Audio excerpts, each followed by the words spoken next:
Millennials are approaching middle age in worse financial shape than every living generation ahead of them. According to the Wall Street Journal, Americans born between 1981 and 1996 have less wealth, own less property, have lower marriage rates, and are having fewer children than any generation since the Great Depression.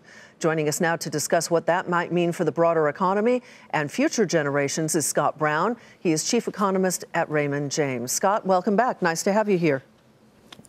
Nice to be with you. Some of this is simply the time at which they were born and grew up, right? I mean, we weren't necessarily in a depression, but we were in a downturn in the economy, and that makes it tougher for everybody.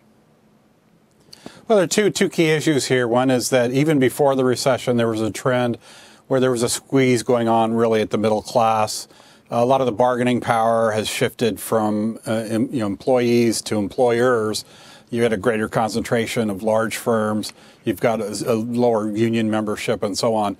But the Great Recession really made a lot of those trends a lot worse. And we know from studying past recessions that it tends to take a very, very long time. And in fact, even if after the recession that we had in the early 80s, those wages were typically lower than people that had graduated to a couple years later or earlier, or even 10 or 20 years later. So it tends to have really long-lasting effects. And obviously, this was a major, major recession. And this could put pressure on Social Security. As we talked about, they are having fewer children. That means fewer workers to pay into Social Security when more of us, baby boomers, and even the millennials, when they start to retire, start to draw money from Social Security, right?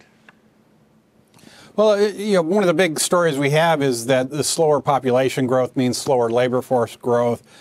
So we're looking at a much slower GDP growth than in previous decades when the baby boom generation was coming in, when female labor force participation was on the rise. So we're looking at lower trend growth. One way around that would be to increase immigration, but we're going the wrong way there. Other countries face these similar kind of issues with the aging populations, and how are they going to pay for the people's retirements and health care. So for the broader economy as we go forward, obviously we had the Great Recession. We've come out of that now, and the stock market is doing pretty well and the economy is doing pretty well. How long before we see those ripple effects in those younger people who are coming up into the workforce now?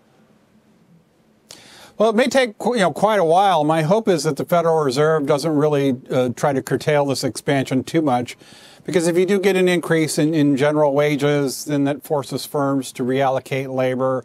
You do get people moving up to higher positions, and that paves the way for younger workers to come in and get work experience. And that would all be very helpful. So we're crossing our fingers, I think, that things are going to continue to improve. But I think I'd watch for the Fed to maybe cut rates in the months ahead to help keep this expansion going. Scott, thank you. Scott Brown with Raymond James.